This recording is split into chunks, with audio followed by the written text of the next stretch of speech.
in the academic culture as we have it, there are lots of disciplines that in somehow or other engage in what looks like philosophical work. And, some of it is better than others. But to the physicists who can't make these subtle distinctions between the people who know what they're talking about and the people who don't know what they're talking about, they end up having this very negative impression of the thing that's called philosophy of science. Hello, my geeslings. This is Mother Goose Robinson Earhart here with Pins the Podcat and the introduction to Robinson's podcast number 123. And this episode is with Paul Boghossian, who is Silver Professor of Philosophy at New York University, where he is also chair of the philosophy department. And NYU, in case you're not familiar with the philosophical lay of the land, has what is generally and quite rightfully, I think, regarded as the most powerful, prestigious philosophy department in the known universe, and certainly the observable universe. But Paul also is the chief architect behind its success, which is why it's relevant to mention. And Paul is one of those characters who's worked in a wide variety of areas within the discipline, including epistemology, the philosophy of mind, language, logic.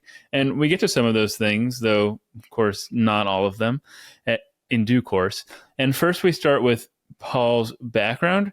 He began in physics and then how he came to philosophy. And along the way, we touch on some of the interesting sociological dimensions of philosophy and physics, which has in part led to his colleague Tim Maudlin starting the John Bell Institute for the Foundations of Physics, which you should definitely check out and support. He is a past guest of the show and a very valued member of this multiverse I'm constructing. So Paul and I then move on to the notorious Sokal Hoax, in which Alan Sokal, a physicist also at NYU, submitted a BS article to a prestigious postmodernist social cultural studies sort of journal called Transgressing the Boundaries Towards a Transformative Hermeneutics of Quantum Gravity, which happily, in this journal, happily accepted and published this article, which, as I said, was completely fabricated BS, and this led to a lot of embarrassment and subsequent discussion and analysis, of which Paul was a part. We then move on to two philosophical topics. First, the distinction between the a priori and the a posteriori, which roughly correspond to propositions that can be known or justifiably believed either without experience, just by thought alone, or that require some sort of connection to the world. And then second, we talk about whether or not there are moral facts of the sort that it is wrong for me to hit pins the podcat, and what might substantiate their facticity. For background, much of our discussion on the a priori and more details that we don't get into is elaborated on in Paul's 2020 book with Timothy Williamson, Debating the A Priori. As far as our discussion of moral or normative facts is concerned, I think that's all pretty self-contained within the discussion. But likes, subscribes, comments, those are always endlessly appreciated. There is a Discord that you can find. You can find all this stuff at robinsonearhart.com, but a Discord if you want to weigh in on future guests, that sort of thing. I also have another show, Robinson Eats, on Twitch and YouTube, where I have a pint of ice cream or so every day and chat with whoever shows up. And I think that about does it. So without any further ado, I hope you enjoy this conversation as much as I really, absolutely, totally enjoyed having it with Paul.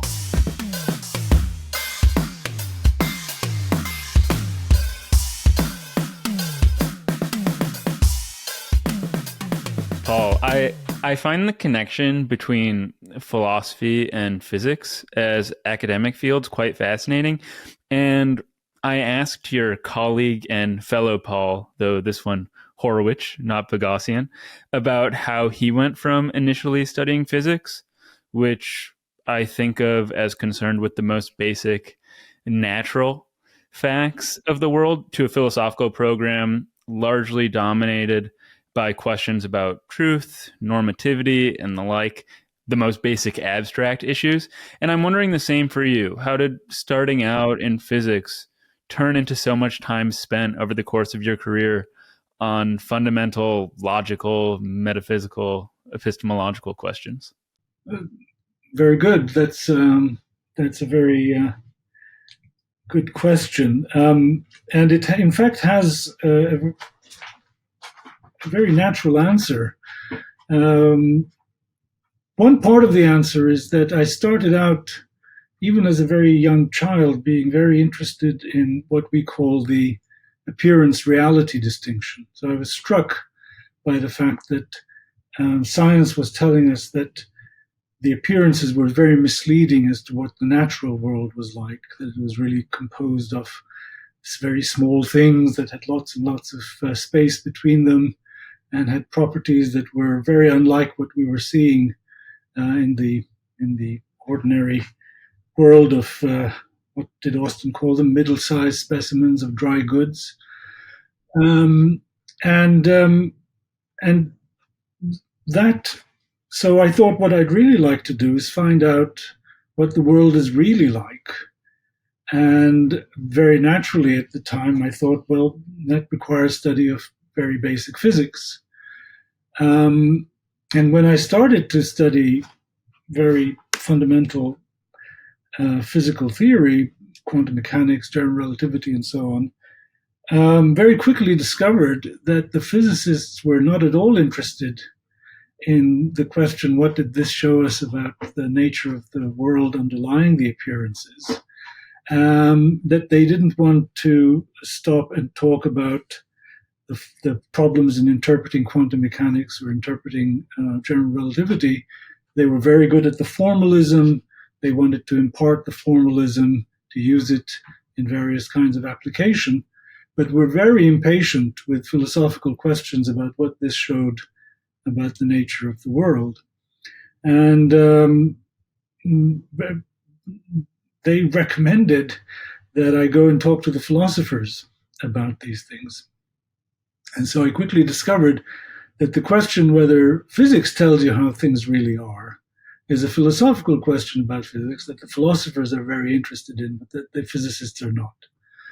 So when I first went to graduate school, I went to graduate school in a history and philosophy of science program with the intention on working on the foundations of physics. But then the other aspect of the answer is that virtually every interesting philosophical question and concept is linked to virtually every other one.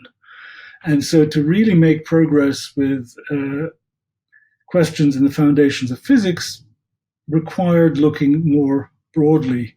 So for instance, in my case, the trajectory went something like this. Interested in the philosophy of physics led to more general interest in issues in the philosophy of science. Philosophy of science involves talking about the reference of theoretical terms, so you get interested in the theory of reference. The theory of reference is bound up with the theory of meaning, so you get interested in the theory of meaning. Then somebody comes along and tells you that meaning is importantly bound up with the notion of rule following. And so, one thing leads to another. And before I knew it, I was writing a dissertation on Wittgenstein and Kripke on rule following, having been very naturally led there by my interest in the philosophy of physics. But that's an example of the way in which these issues are so interwoven with one another that to do well with any one of them requires you to know a great deal about all of these adjacent areas. Some of the adjacency becoming more and more stretched. So that was the explanation in my case for how I ended up writing about rule following. But of course, that process continues. So rule following involves issues about normativity. It involves issues about dispositions. And And so you then get interested in metaethics, because that's where they study normativity. And one thing leads to another. At the end of the day, I ended up being interested in just about everything, because they're all connected. Well, you have an interest in everything, and hopefully we'll get to some of those things. But first, I'm going to jump on one of the earlier things you said, which was your interest in the nature of the world underlying appearances, and this in connection with the foundations of physics. And from speaking with your colleague Tim Maudlin or David Albert at Columbia, I'm always struck by how much more interested physicists are in questions like the mass of an electron or a neutrino or something like that, rather than whether or not the many worlds theory of quantum mechanics is correct, which to me has much more drastic implications for our worldview. And it is such a strange sociological phenomenon that these questions in the foundations have been relegated to philosophy departments rather than physics departments. So I'm glad, for instance, that Tim has the John Bell Institute, where hopefully more of these questions will be more concertedly answered or investigated. I think it's a wonderful thing that, he has tried to make these questions about what physics tells us about the nature of the world central and important, and is training a generation of people to investigate them. I mean, they are, they're very difficult because they require you to be expert at so many different things. Expert in the physics, of course, but then in these very complicated philosophical notions about ontology and determinacy and truth and objectivity and so forth. And so, it's understandable why the physicists, in their desire to apply the theory, are impatient with these fundamental philosophical questions. But it would be a tremendous loss for the intellectual world if no one was capable of pursuing these questions and of making progress with them. Mm-hmm. No, I'm with you. It kind of makes me sad to see or hear the physicists poo-poo the philosophers working in the foundation. So, Stephen Hawking. I just spoke a couple of days ago with Sean Carroll and Slavoj Žižek on quantum mechanics, and I think it was Žižek maybe who brought it up, or maybe I read this elsewhere, but Stephen Hawking, for instance, said philosophy is dead. And it's... and even Steven Weinberg, who kind of in his later years got more interested in the philosophical issues, he still was very contemptuous of the work that he had seen. Partly what's going on here is not unrelated to something that I know you wanted to ask me about in connection with the Sokal hoax. And that is that there are, in the academic culture as we have it, there are lots of disciplines that in somehow or other engage in what looks like philosophical work. And, some of it is better than others. But to the physicists who can't make these subtle distinctions between the people who know what they're talking about and the people who don't know what they're talking about, they end up having this very negative impression of the thing that's called philosophy of science. My favorite example of this is the case of the French sociologist / philosopher of science Bruno Latour. And Bruno Latour wrote a very famous paper, a paper that is, very highly regarded in certain circles, though not by me and not by philosophers generally, called Ramses II, Could He Have Died of Tuberculosis? And this was written in response to French archaeologists who had concluded from studying the mummy of Ramses II that he had probably died of tuberculosis. And in this paper, Latour says, he could not possibly have died of tuberculosis because the bacillus that's responsible for tuberculosis wasn't discovered until 1892 in Berlin. So how could he have died of this bacillus in ancient Egypt? And so this is an example of a kind of constructivist view of the nature of reality that is popular in certain circles and leads to saying some pretty absurd things. These are the results of confusions that can be diagnosed and pulled apart. But now, and this very man, Bruno Latour, I don't mean to besmirch him, he did very valuable work, as it were, in the kind of field work in the sociology of science, observing scientists at work in the lab and so on. But he was proposed for a chair at the Institute for Advanced Study in Princeton by the Social Science School. And this was the first time, I believe, that the scientists there vetoed a selection made by their colleagues in the School of Social Science because they just couldn't believe what they were seeing about some of these claims.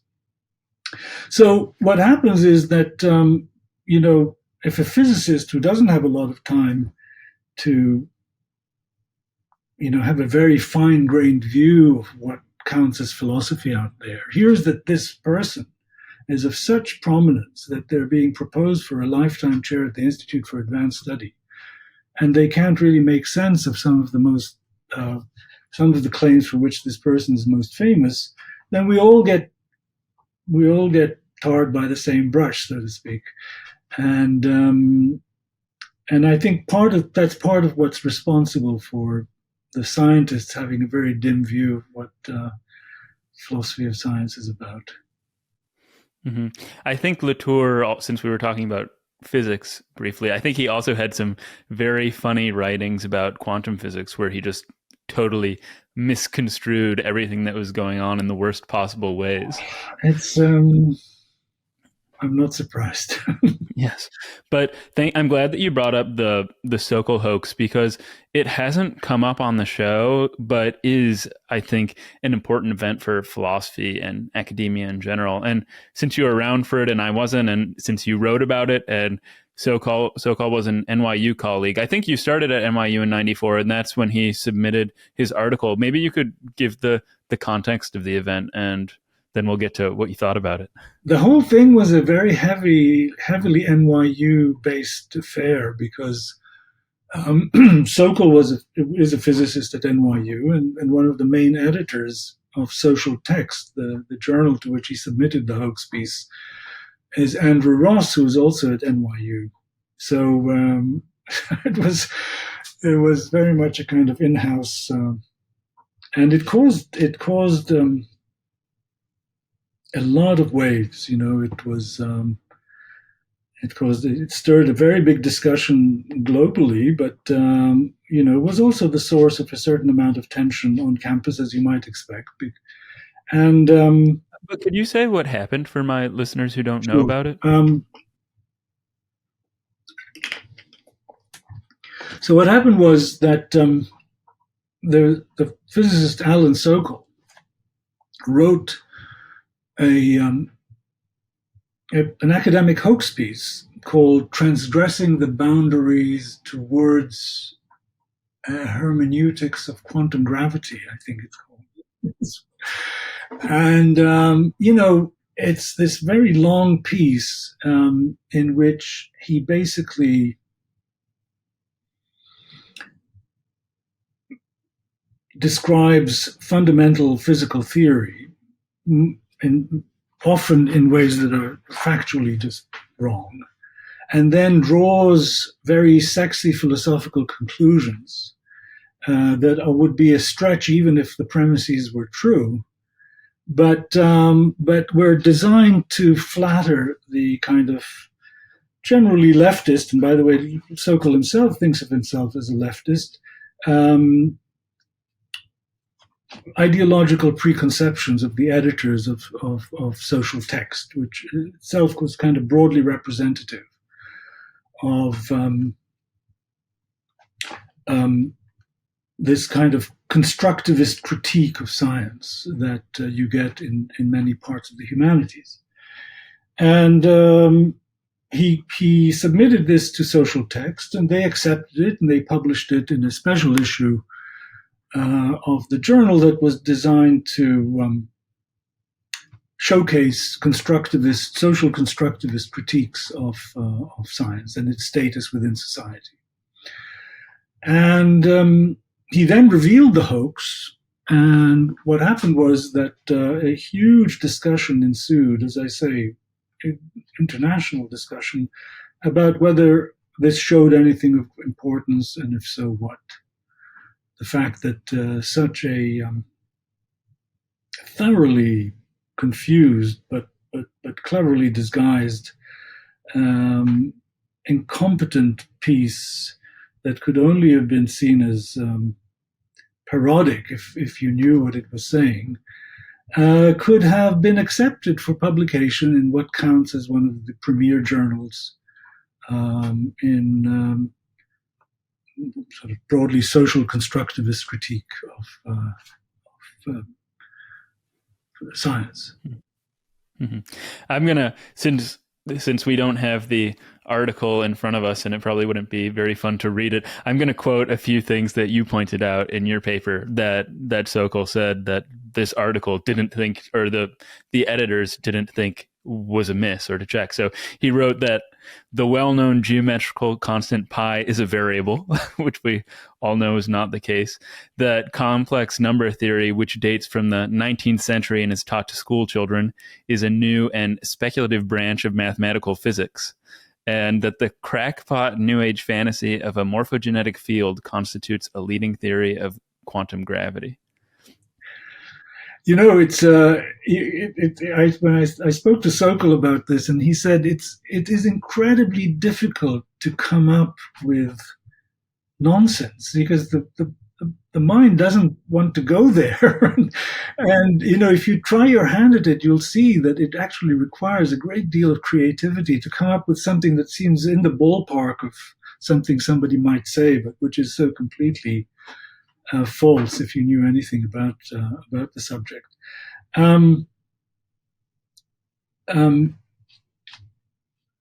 So the side of it that you know, looking back on my piece from 1996, I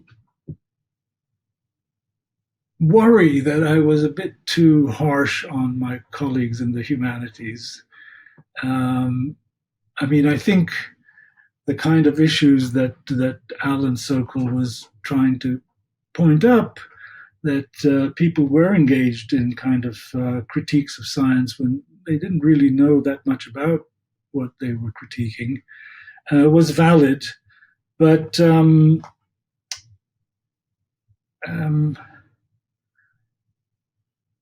you know, it's also important that philosophy not become too alienated from the rest of the humanities and social sciences. And so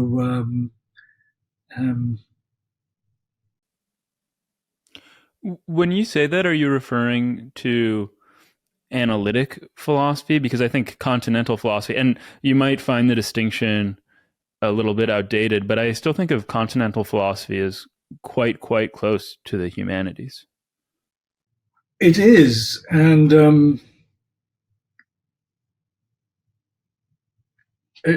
it's of course analytic philosophy that's alienated, not continental philosophy.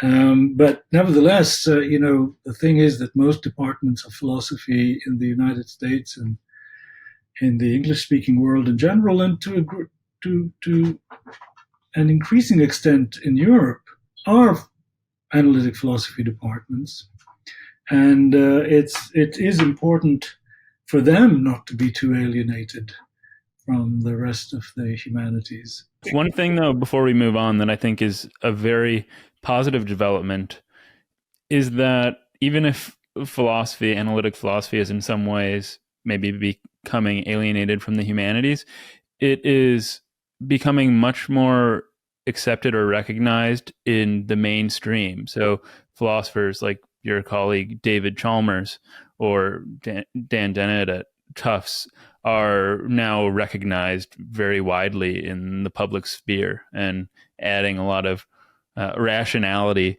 to otherwise irrational or specious discussions of issues like well, not them so much physics, but consciousness in this case. Indeed. I think, we have analytic philosophy in general has been moving in the direction of becoming more of a public presence, which I always thought was an extremely important thing for it to do, because I was aware just of how brilliant some of the people are who go into this field and how little of their work is known outside the narrow circles. And so that was part of the reason why I wrote that piece on the Sokal Hoax 27 years ago. It was, to try to clarify for people the distinction between some of the work done in analytic philosophy and some of this looser work associated with the broader humanities and social sciences. Right. I think analytic philosophy, and I'm showing my prejudices here, is still to its detriment in some ways, very much associated with continental philosophy, and that leads to people like Stephen Hawking dismissing philosophy. But then again, your colleague David Chalmers, I think, who we were just talking about, Jared Warren, was telling me that David was the first Australian to win the Math Olympics, and he was the tutor to Terence Tao, the leading mathematician in the world. So many analytic philosophers, your colleague Hartree Field, who Jared is always talking about, are among the most brilliant people alive, really. But now maybe we should move on to some analytic philosophy. So thanks for humoring me with all of this sociology discussion.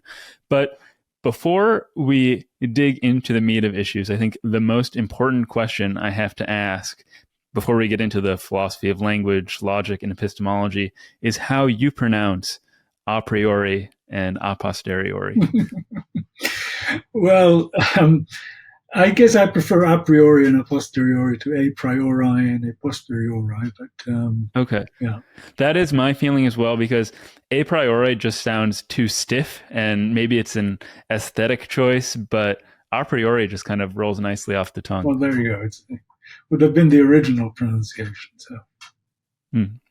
And then second, more substantive perhaps, is how philosophers have generally defined and distinguished these two terms. And it might be helpful to hear some paradigm cases in which they've been relevant in, say, ethics or epistemology come to mind. Right. So, the distinction in some sense, although it sounds like a technical distinction, is something that I think even non-philosophers could warm up to quite easily, because it does look as though there are very clear-cut cases of things that you know just by thinking about them, versus things that you can't know just by thinking about them, but you have to open your eyes and go and look. So, for instance, it's sunny. You can't know that just by thinking about it. You've got to kind of go and check and see whether it's sunny or not. It's true that you could maybe, if you're living in a place where it's normally sunny, assume that it's sunny without looking on that occasion. You would be using something called induction from past cases, which itself is based on prior observation. So it's sunny is something that you can only know by having some kind of access to sensory experience. Versus if it's sunny, then it's sunny, which is a kind of, sounds like a trivial logical truth, but which it is, but it's nevertheless something that is true. I pick it just because it's so clearly something that you don't need to go and experiment in order to figure out whether it's true. And you don't need to know classical logic. And you don't need to know classical logic. It's just obviously true, and true just by thinking about it. Now, of course, there are so that gives you an intuitive grip on the distinction. And of course, what's really interesting is that you can then, if you consider cases, know very quickly where they belong. So for example, if I say a square has four sides, well, that seems to belong on the a priori side of things. And if I say all wooden tables are squares, that would require going and checking, and it's probably false, right? In fact, we know it's false because we've seen some wooden tables that are not squares. And so on for many, many other, in fact, for virtually every case that you could think of, you would have some very strong feeling about whether it belongs on the a priori side or the a posteriori side. And when there is this kind of non-collusive convergence on how a distinction is to be applied to cases, that in itself is very strong reason to believe that the distinction is a real one. Now, you're onto something. Now, we might have to work very hard to explain exactly what you're onto, how to clarify the distinction in the ways that are required for it to be a sound and distinction that's central to epistemology. But you can have every confidence that your work is justified, because it's intuitively clear that we're onto a real distinction. But of course, nothing is so clear or obvious that philosophers haven't denied it. And so, strangely enough, it's become the source of a great deal of controversy, whether the distinction is sufficiently clear, whether if it's sufficiently clear, it's actually real, and even if it's real, whether it is important. Mm-hmm. Yeah, no, I am totally with you that there is a tremendous amount of intuitive appeal to the distinction. But I wonder, though, if you think that there is a best or most historically important objection to the distinction. And we'll get, hopefully, to your extended dialogue with Timothy Williamson on this. But I thought that perhaps you might agree with me that the most important, at least historically speaking, objection has been Quine's. Yeah, I think the most serious kind of skepticism about the distinction starts with Quine, and then develops from there. I mean, there are in Quine's case, he tried both kinds of objection that I previously mentioned. He argued in part that certain ways of clarifying the distinction didn't work, and so the distinction remained somewhat unclear. But his considered view is that it's not so much that the distinction is unclear, although that is part of it, but that however you clarify it, one side of the distinction is empty. That is, there are no really a priori propositions, things that you can know just from the armchair, as it were, with your eyes closed. Everything is at bottom empirical.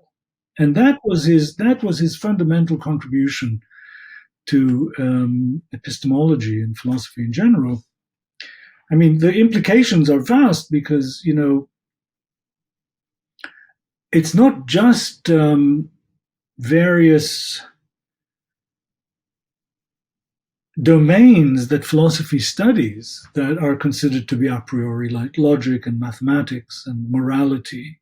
But philosophy itself is considered to be a priori. It's part of our own self-conception that what we can do from the armchair. Of course, it often does require knowing about various empirical sciences. But the idea is that certain very basic things like the nature of justification, the nature of truth, the nature of meaning, and so on, can be investigated in an a priori way. And so if Quine is right, there no longer is a kind of substantive distinction between philosophy and the empirical disciplines, and so the implications are profound along multiple dimensions. And the problem is that,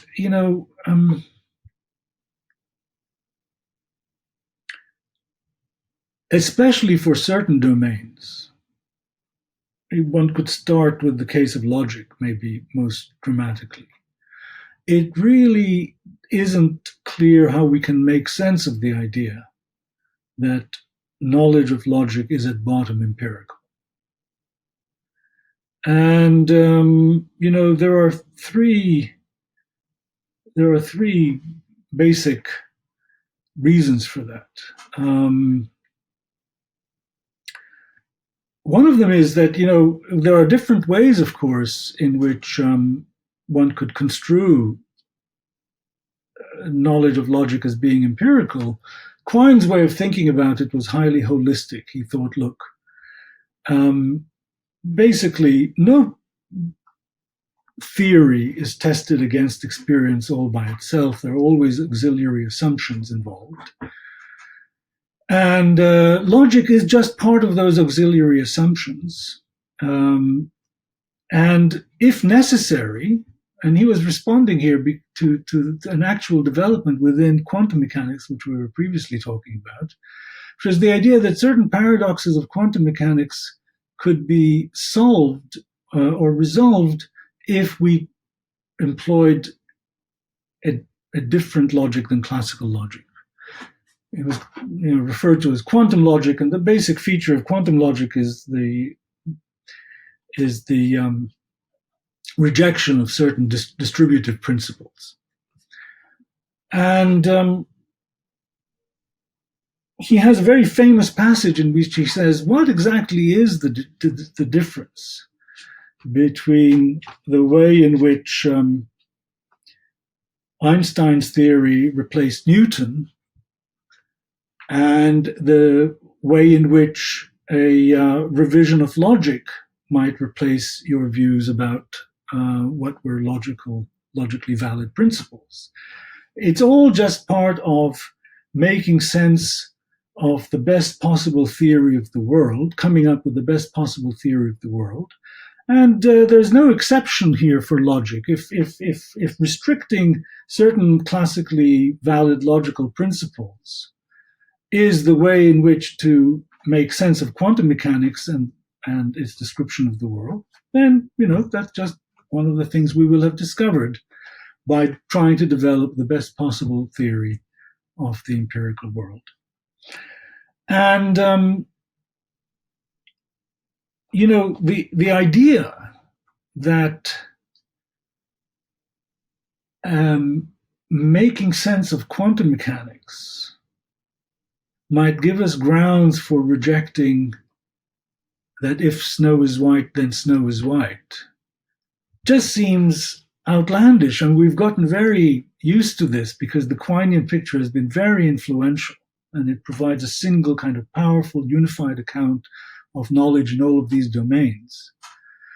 But it's very hard to even understand how it could be a good idea to give up on the principle that if P, then P, on the grounds that this would somehow simplify our understanding of quantum mechanics.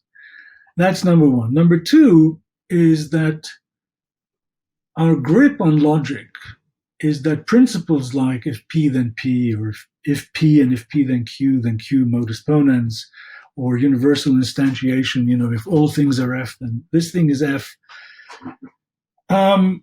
that they apply no matter what possible world is actual. Okay? And, we will use them in reasoning about counter-nomological scenarios in which the laws that we take to apply to the actual world don't hold. Now, it's very hard to see how if your only justification for thinking that a given logical principle is true or valid is that it helps you with your theory of the actual world, how that could justify you in reasoning with those principles even in counter-nomological scenarios, or in scenarios where you don't even know what the actual facts are like.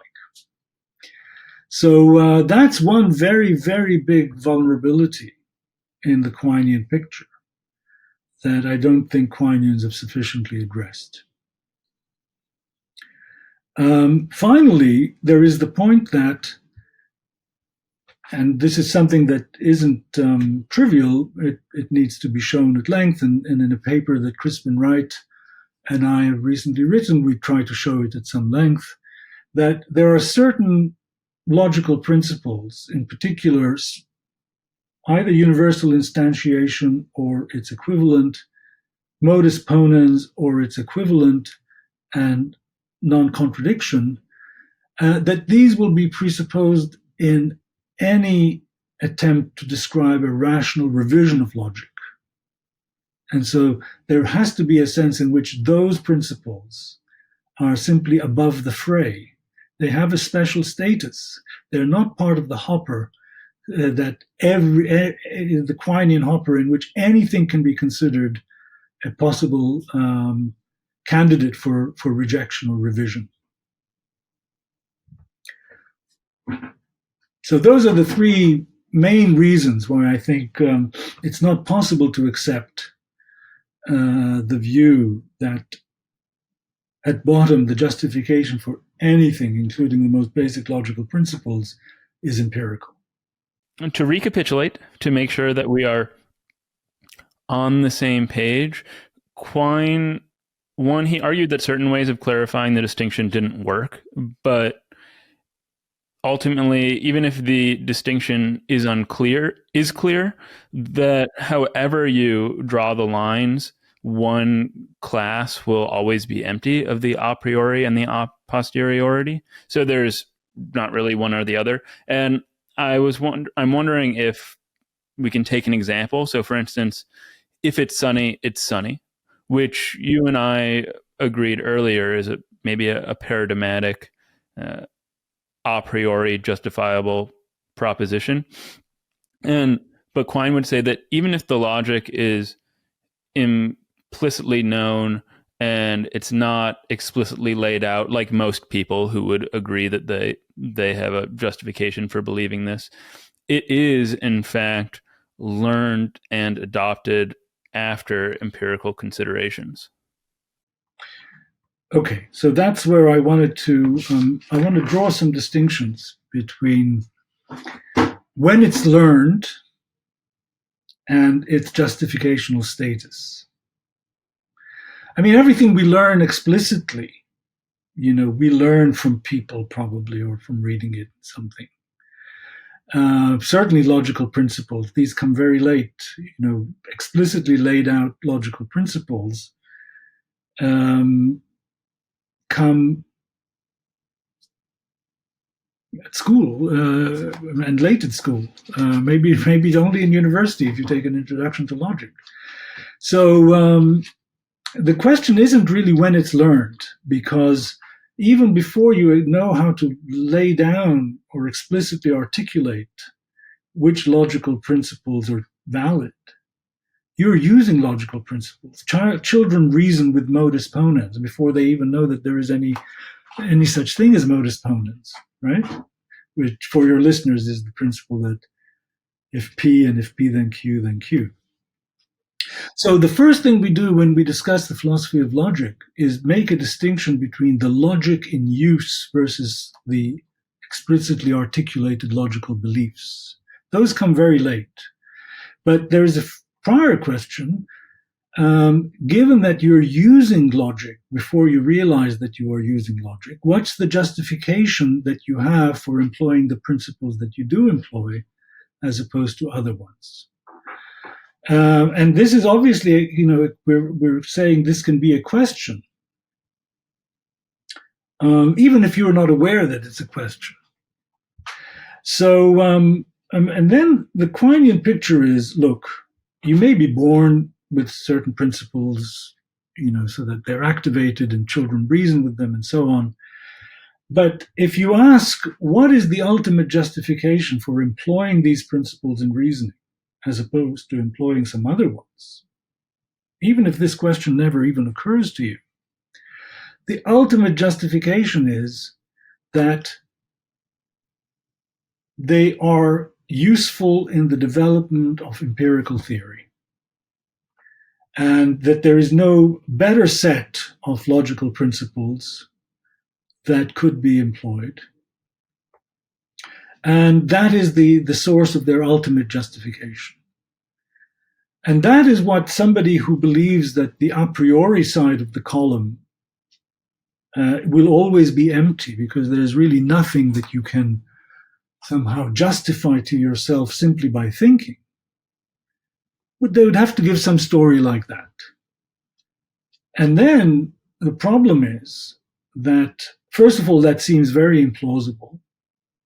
But secondly, as I say, given the role of logic in assessing how to revise empirical theory, it looks as though there will always be certain very basic logical principles that can't be thought of as up for grabs in the way in which empirical theory is always up for grabs.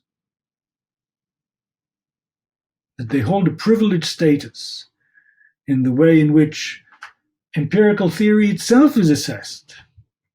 And so they're not on a par with our description of the way in which subatomic particles work. Right. And universal instantiation is one of these principles. You and Crispin Wright argue. Right. And modus ponens, and arguably non-contradiction as well. See, this idea, this is one of the things that the Quinians strangely, because, the Quine says, look, what you have is overall empirical theory, and then sometimes the empirical theory runs into trouble.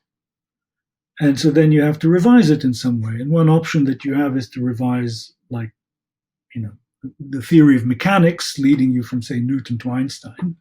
But another option that you might have, maybe sometimes it will be useful, as in the case of quantum mechanics, is to revise the basic logical principles themselves.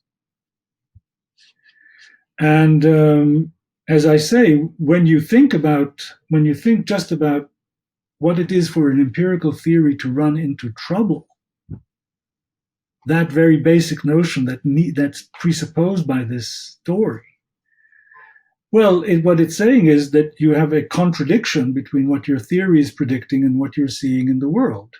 And that the idea that contradictions cannot be true is operating in the background as something that then requires you to revise some aspect of the theory.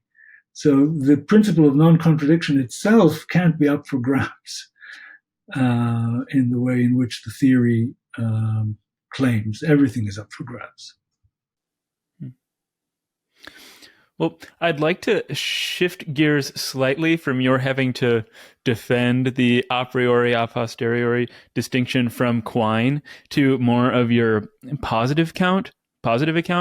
And in doing so, I'm wondering how you think the distinction, because you mentioned that Quine initially suggested some skepticism about how we might make the distinction useful. How you think the distinction between the a priori and the a posteriori ought to be presented, or its ingredients formulated, to render them useful and meaningful categories, or maybe to carve the set of propositions at a joint?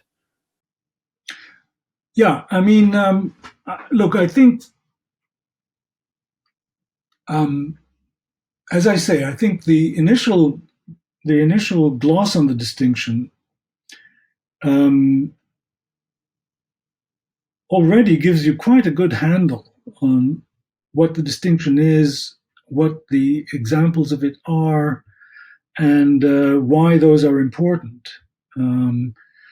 Because it's very important to know whether, certain things are or are not candidates for revision when you're considering how to revise a theory that's run into trouble.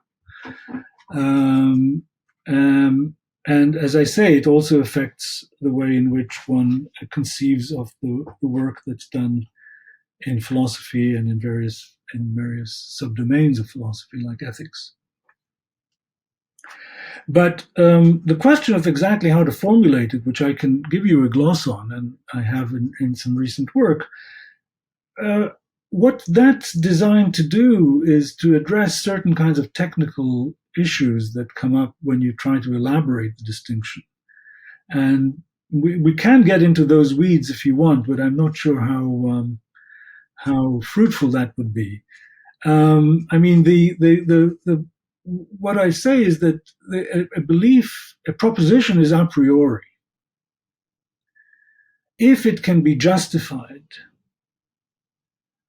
with if its justification can be explained without recourse to causal/tracking sources of information.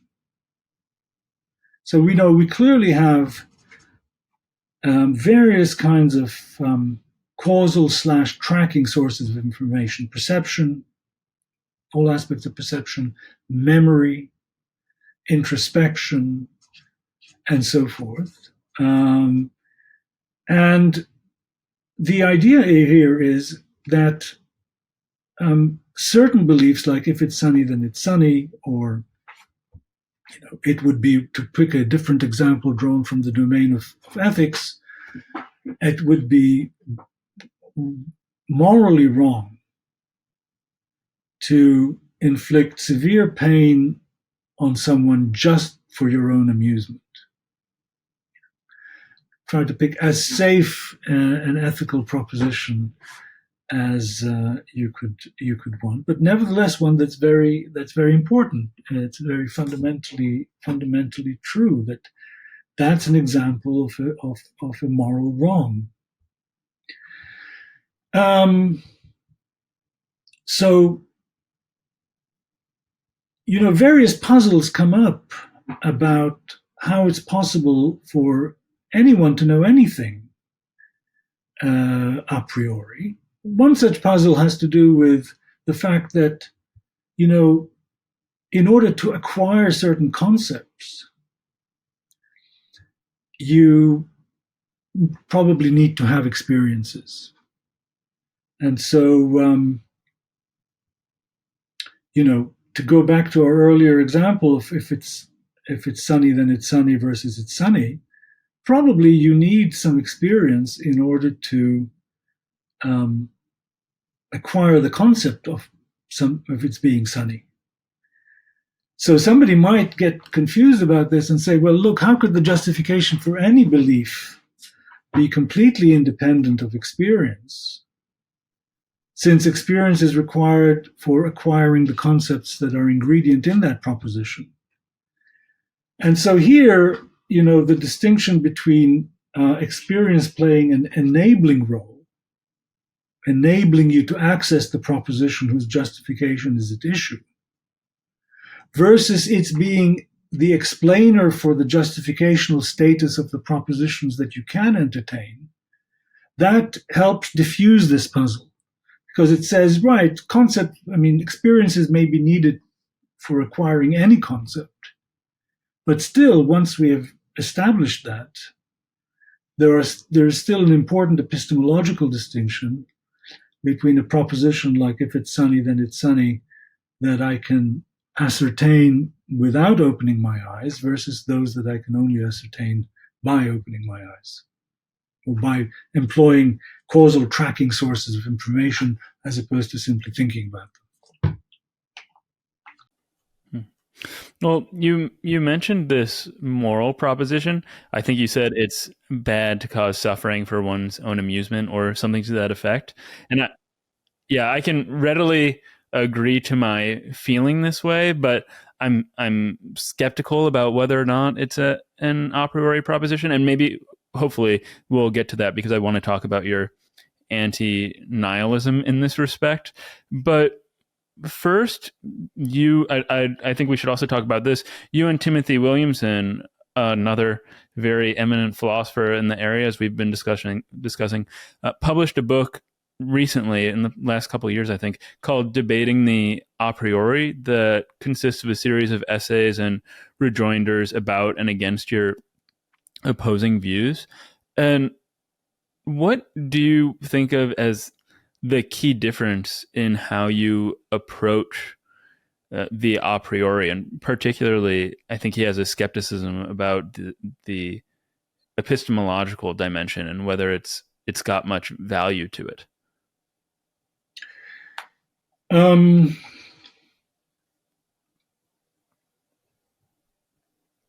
There are many different ways of answering this question. I'm trying to pick. Yes. Many different essays about it too. Well, that's true. That's true. That debate has been going on for quite a while. I mean, what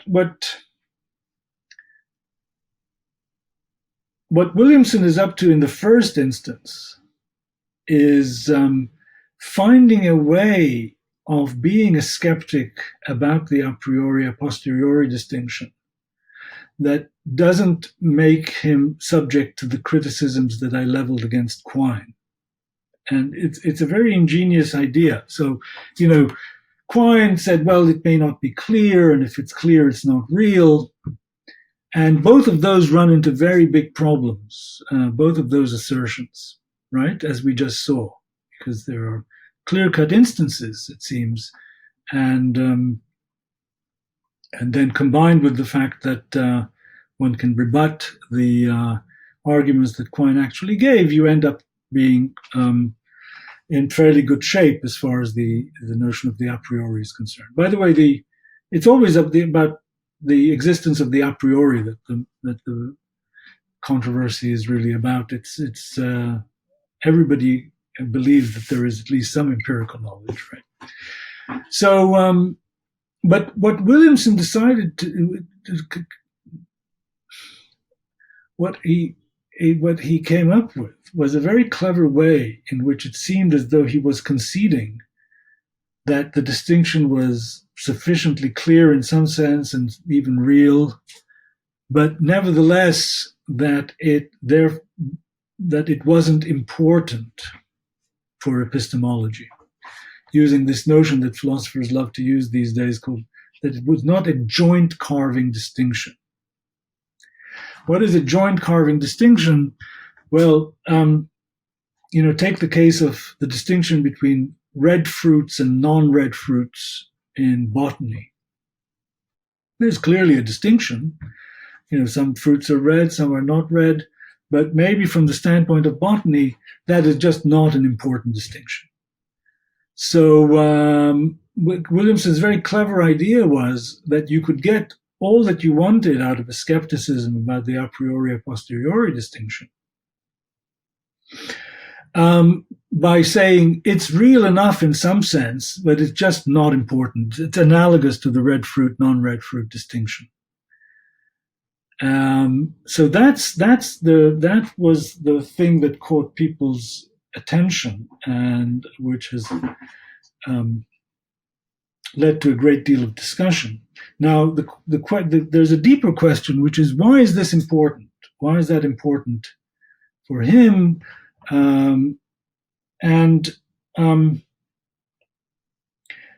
That's where things get much more complicated. Partly the motivation is this thing that we came across earlier, which is to say that there is nothing exceptional about logic. And the question whether logic occupies an exceptional status within theorizing is an extremely important question, and it interacts with a whole bunch of other things. So if you're the kind of person who thinks that it should be possible to give up anything in order to secure a certain kind of benefit, then you're going to be very interested in the question whether certain principles are above the fray, as I was putting it earlier. That there's another deeper distinction, and that is a deeper explanation in Williamson's case, and that is that he's an externalist about justification in epistemology. Now, this is a whole other discussion. One of the interesting things that came out of that, the exchanges that led to the book, is my realizing how much this controversy about whether justification is an internalist notion or an externalist notion was playing a role in the background without being highlighted in the actual discussions that we were having. And the short way of putting it is that an externalist actually will have trouble making sense of the a priori, a posteriori distinction as a robust distinction within epistemology. And so he has tremendous program-driven motivations for wanting to downplay it or demote it from the central role that it has had. So this is another example of the way in which all of these issues are so deeply interwoven with one another. We started out discussing. Mm-hmm. And maybe this is a case in which it would be best to stay out of the weeds. And there are many weeds that we could get into, though I would, of course, point our listeners to debating the a priori if they're curious about what's going on in those weeds.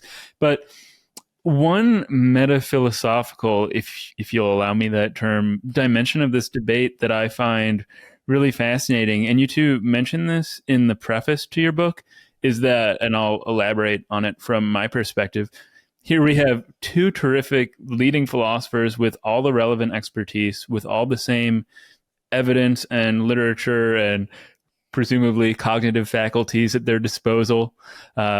And after all this debate, which has taken place over the course of a decade or two now, you're even farther apart than when you started.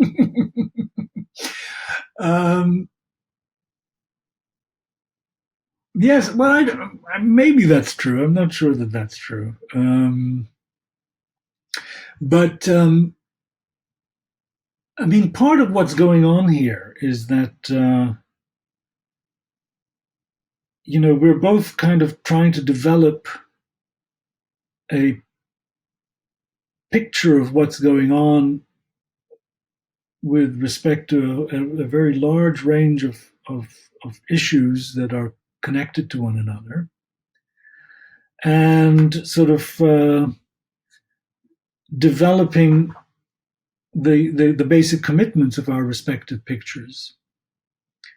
And this can lead you, in down different paths in different ways. Obviously,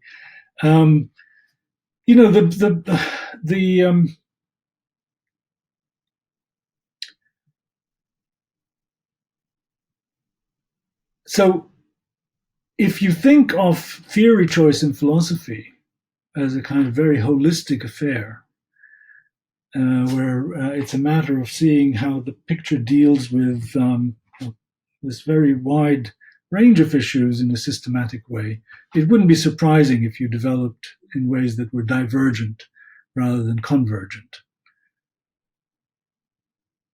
Well, what's that lovely animal? This is Pins. She's been part of this conversation the entire time, mainly in my lap. I'm not sure if you noticed. She goes by the name the Podcat for the purpose of the show. But I'd like to return to one last issue before we finish, and that's the normative question that you hinted at a little earlier. So you wrote a paper relatively recently, I think, called Realism and Relativism about the normative that I wanted to ask you about. And of course, getting into metaethics is a bit far from where we started, though I'll flag that there are obviously non-ethical normative issues. Like you mentioned, rationality is one in this paper.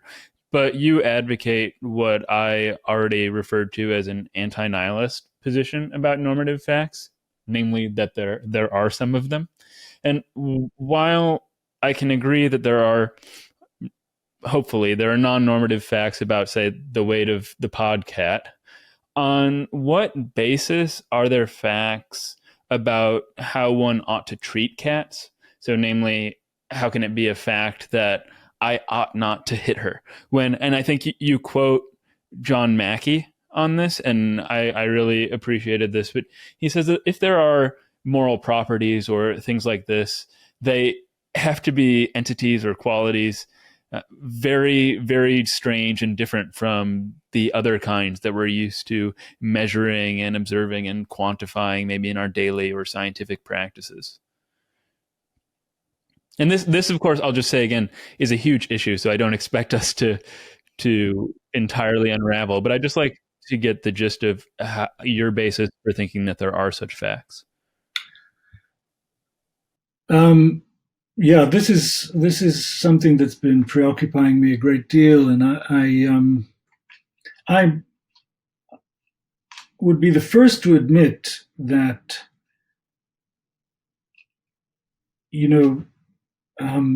the idea that there are primitive normative facts, and I'll explain in a second why it has to be primitive normative facts, that so that in a sense the world itself has a view about whether you ought or ought not to hit your cat just for your own amusement, can strike you as a very puzzling thing, because it's as though, well, the sphericity of the earth, we know what it is, and we know where to find it and what it looks like and how to measure it and determine whether it's true and so on and so forth. But these ought facts, what are they and where do they reside and where do they come from? Now, in the old days, of course, people thought, no, they weren't just sitting out there. They were the contents of God's commands. So you had these mind-dependent views of normativity, either in an infinite mind like God's, or even in the finite minds of idealized human judges. So there are many theories like that try to tame normativity into something that we can understand because it's the deliverance of a certain kind of idealized judgment. But I don't believe any of those reductionist accounts can work. And so the kind of normativity to which I'm committed, and you can show why they don't work, is a primitive normativity, just a primitive fact about the world that certain things ought not to be done, or that there is at least reason not to do them, which is not itself based on the evaluative judgment of any particular mind. And now, if you ask, well, what's your basis for thinking? Well, you can perfectly well understand the definition of such a property and the fact that people have believed in such properties and so on. But what's our basis for thinking that any such thing is real? And, part of the answer is that it's very hard to see how to make sense of any judgment if facts about what it's justified to believe are not real. So, everything I'm saying, including if I say with Mackie is a very interesting case because he formulated this kind of canonical skepticism about normative properties and their existence. And he made the point that this would apply to judgments about morality and also judgments about aesthetics. He saw aesthetics and morality as both normative. But he didn't notice that judgments about epistemic justification are also normative. And so that if you're going to be a skeptic about the existence of normative properties in the way that Mackie was, then you have to be equally skeptical about the idea that there is a fact of the matter which judgments are justified and which ones are not, whether it be a priori or a posteriori justification. And I don't think we can make sense of what we are doing in putting forward any judgment without the idea that that judgment is justified as opposed to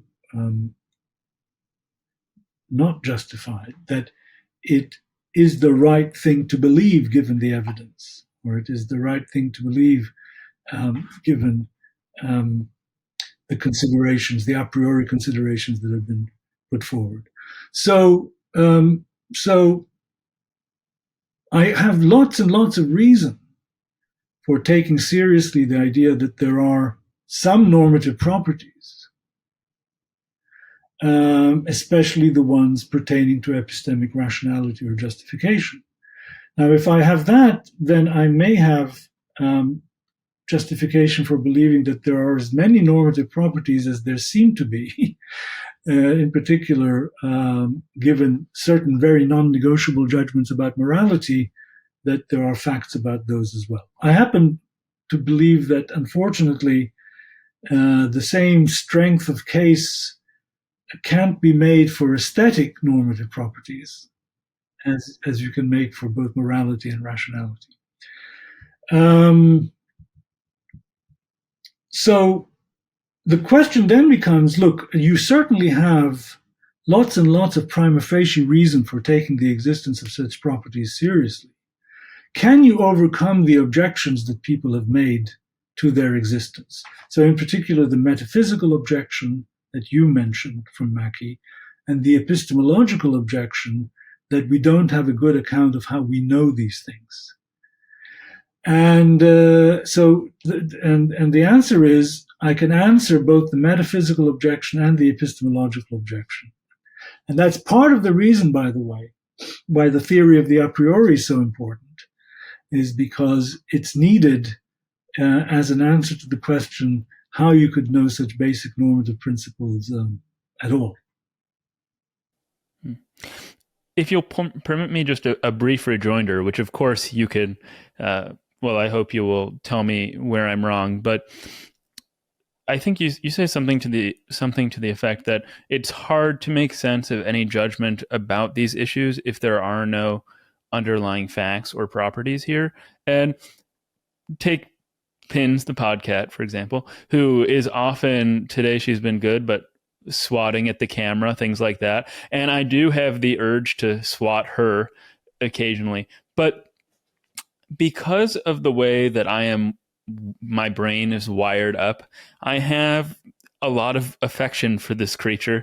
And it is on the basis of this raw brain-mediated feeling that I have for her that I make the judgment that it's bad to hit her.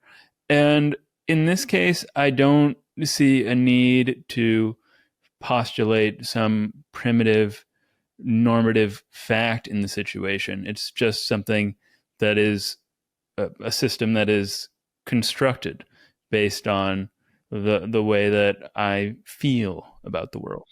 Well, I think if you examine the full range of things that you believe in the normative domain, in the ethical domain, you will find that that's not an adequate explanation of moral judgment, not even as a descriptive matter. So you certainly wouldn't think that if we had all been wired up to not have such qualms about slavery, then that would mean that slavery was okay. I would assume that you yourself would not agree that there is that kind of transition from what we would be disposed to judge given our internal subjective feelings and what would actually be right. I mean, to take other examples, there are things that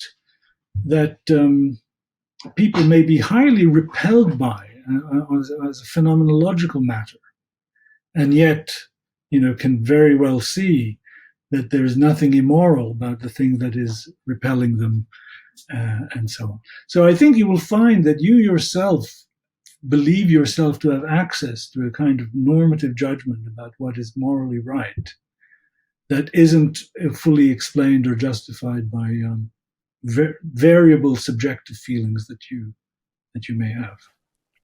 One problem I have, or maybe two problems I have with the slavery example, are one that it is so charged that nobody in their right mind would ever consider pushing back against it. But then the other is that it is condoning slavery is so far from how I'm wired, I guess, at least based on, I mean, because presumably if I was born 500 years ago, I would feel differently. But how I am now, it's impossible for me to entertain it being something acceptable. But to take a much less charged example, I mean, right now we all think, well, maybe we don't all think, but when I see somebody spitting on the ground on the sidewalk, I think that that's and this is charged way to put it, but a morally repugnant act. But I can totally imagine another possible world in which we don't have this aversion to spitting in public, where I don't take any umbrage with it. Right. I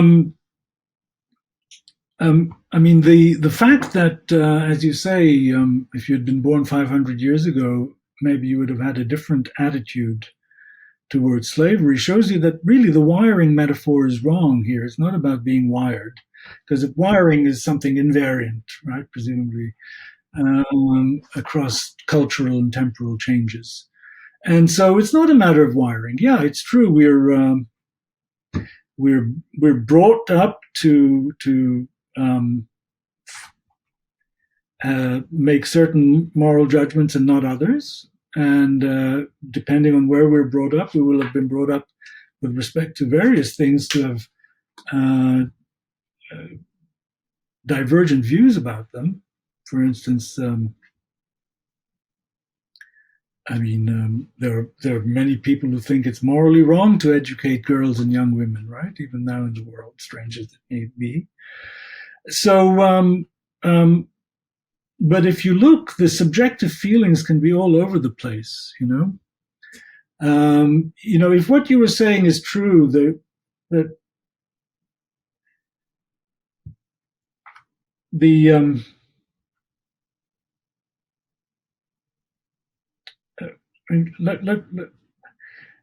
you see, the theory can't be that the justification that anyone has for their moral views is what their subjective feelings are, right? Because it would just be true as a matter of the relevant counterfactuals that if our subjective feelings about slavery had not changed, then that would mean that there would be nothing wrong with slavery. And I don't believe that you believe that counterfactual. Now, there are things that people say about this. They say we can rigidify, but if you actually look at what's entailed by that picture, it yields nothing plausible. So it's I think the suggestion that when I say that something is morally right or wrong, this is just some kind of slightly obfuscatory way of saying I approve of it or I don't approve of it. I think that can be shown to be completely wrong. Well, I think this is fodder for a much longer conversation, maybe another one at some point. But Paul, we haven't spoken in person before, but I'm amazed by how closely your manner of speech reflects your manner of writing. Oh, no. It's calm, it's composed, it's careful, and this has been really fun. So thanks so much for joining me. Thank you so much, Robinson. I really enjoyed it. Hold on, Geeslings. Before you go, please like, subscribe, follow if you haven't already. Smash all those buttons. And also, if you haven't followed me on Twitter at Robinson Earhart, or if you're not joining me every morning as I eat my pint of ice cream on Twitch at Robinson Earhart on Robinson Eats, please do so.